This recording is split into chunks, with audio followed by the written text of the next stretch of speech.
So I'm here with Carmen Stone, an activist from Santa Fe, who's going on a trip to the Congo country in Africa, the Democratic Republic of Congo. And before I interview her, I want to read a short passage from Ensler's new book, In the Body of the World. She went to the Congo a few years ago, and she writes, "The Congo and the individual horror stories of her women consumed me. Here I began to see the future, a monstrous vision of global disassociation and greed that not only allowed but encouraged the eradication of the female species in pursuit of minerals and wealth. But I found something else here as well. Inside these stories of unspeakable violence, inside the women of the Congo, was a determination and a life force I had never witnessed. There was grace and gratitude, fierceness and readiness.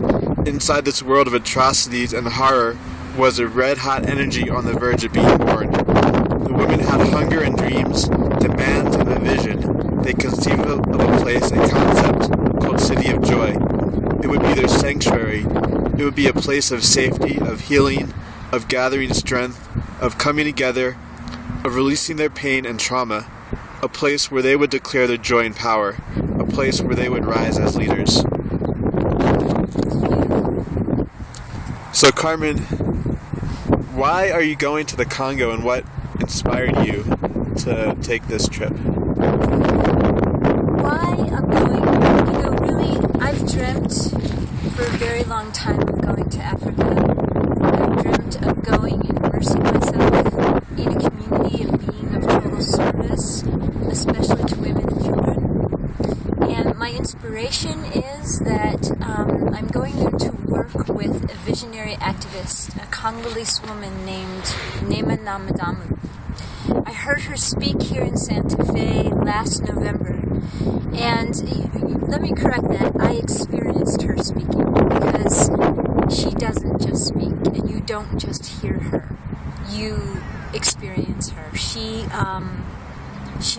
moved me. She comes from a place of love and forgiveness it's a very solid, strong place. It's not kind of like wishy-washy, hokey-pokey love and forgiveness, but something very solid. And I knew that I wanted to contribute to her vision. I wanted to be part of that. And what will you be doing in the Congo? For the first couple of weeks, there's another woman coming out with us, and she is interested in doing ecotourism in the Congo. So we'll be traveling to some sites to check out these locations and meet with the proper people. I'll also be filming and photographing and interviewing women throughout the country. Some of the women, the focus of the interviews will be climate impact on them, the impact of climate change, and the impact of mining practices on them, on their families, on their communities. And also, I will be interviewing women to get them to express and articulate their vision for a new Congo, how they want to see peace in their country. And can you talk a bit about the wars that have been going on there, the violence and the impact that has had on women? Yeah, I can talk about it a little bit. Politically, it's very complex. I'm still studying. I'm still trying to wrap my brain around the details of that. The latest conflict essentially started, I think, in about 1994. It was after the Rwandan genocide, and so many of the refugees came over into Congo, and some of them were the Rwandan soldiers who committed the genocide. And so the troubles came out of that. The other problems that happen in Congo have to do with the mining practices. And when corruption can come in, it causes devastation and the displacement of whole communities. And, of course, rape has been used as a strategic weapon of war there, unfortunately, and it has brutalized the women. It has torn away at the fabric of their families and their communities, as it is meant to do. I saw Ensler speak a few weeks ago here in Santa Fe, and She was talking about her experiences in Congo and the situation there. And she said that there are these mines that are traditionally run by the community, by families, kind of grassroots scale mines. And then warlords or the military, whoever, even corporations come in, displace the communities, and like you said, use rape as a force of terror. But the minerals that come from those mines end up, for example, in the cell phone that I'm using to record you. Exactly. So it's really a global, our computers, it's a global issue that touches all of us. This is a global issue. We're all complicit, and we have to, maybe look at some realities as NEMA is doing. Can we have the expectation that we can end mining practices there? I don't know about that. But what NEMA and her group of women, Maman Shujaa, which means hero women in Swahili, what they would like to do is approach the mining companies and have a conversation about, let's do this in a community-based way. Let's do this so that our communities don't have to be devastated. Let's do this with as little impact to the climate and the environment as possible. Put money back into the community so we can thrive instead of be destroyed. You're having a fundraiser coming up next week. Yeah. So would you like to invite people to come to that? I would love to invite people. It is at El Faro Restaurant at 808 Canyon Street. It is Canyon Road. It is next Thursday, May 16th from 7 to 9 p.m. Some of Santa Fe's most talented musicians are going to be performing. The headliner is Lisa Carmen. She is a New Mexico, multiple New Mexico Music Awards winner. She's a singer-songwriter. She teaches vocals, guitar, piano, producing, performing. She's extremely talented. Aaron Bent, Chris Courtney, American Honey, Gary Paul Herms, Patty Schultz. If I'm forgetting anybody, I forget, but I think that's it. Alfredo is going to offer their dinner menu and a special menu. We are going to have a table raffle. We have lots of wonderful gifts to raffle off, and it's going to be a fun evening, so please come on out. Alpha on Canyon Road. 808 Canyon Road, and the phone number there is 983-9912. There is a Facebook page for the event, and I'm going to read this off to you. You can go to s.coop/rise4 Congo. That's rise, the number 4, Congo.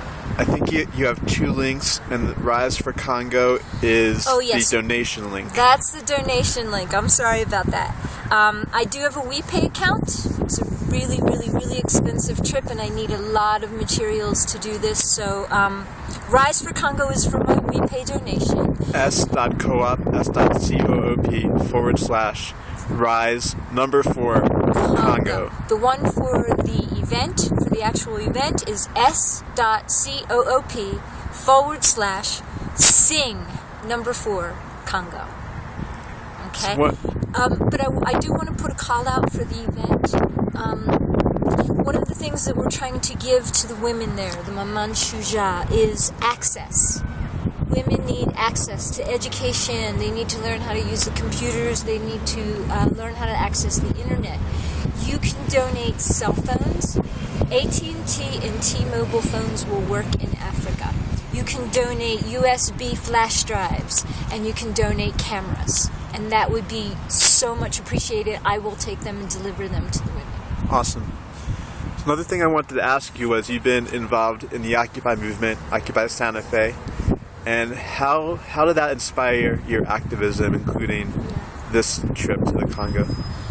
Well, before Occupy, I felt like a car in neutral, like with my engine running, and I was very aware of injustice, very aware of imbalance, very aware of atrocities going on in the world, and always aspired to be an activist. I always aspired to go into a community like Congo and immerse myself and be of service, but I didn't know how. because I thought there was like this instruction book. So like a lot of other people, when Occupy Wall Street was happening, I was aware of it from the very beginning and following it and feeling that surge of excitement, like, yes, finally, we're taking to the streets. Yes, finally, it's happening. And so when we organized here in Occupy Santa Fe, I was part of it from the beginning. I did not camp. I wasn't a camper, but I was an active part of Occupy Santa Fe. I attended the General Assemblies. I helped organize Occupy the Roundhouse. And from there, my activism has just grown. And what I feel now is that I have found my passion and what truly calls to me. Can people follow you on Twitter? Yes, I'm at, in Spanish it would be Sube, but it's E-L-L-A, capital E-L-L-A, capital S-U-B-E. That would be great. And anything else you want to say? Let's see. I think that's it. I'm just inviting people to check out. You can go to Facebook and check out Maman Shujaa, Hero Women of Congo. That's M-A-M-A-N, and Shujaa is S-H-U-J-A-A. Again, it means Hero Women. Check and we'll out post their all Facebook these links page. on Occupy New Mexico as well. Yeah, come check them out. You'll be in the Congo in June and July. I leave June 11th, and I'll be back in Santa Fe on July 20th. And you also, just for reference, you have a background in social work, so you'll be bringing some of those professional skills to this work. I'm a student in the Bachelor's of Social Work program at New Mexico Highlands University, and I've been a counselor in a methadone clinic. My mother was a social worker. I have a strong background in that, and she worked directly in domestic violence. Thanks so much for your activism. No, thank It's you for amazing yours. mission that you're going on to the Congo, and we'll post updates on Occupy New Mexico about the work you're doing there. Excellent, thank you, and congratulations again on your Green Journalism Award. Oh, thank you so much. It's an honor.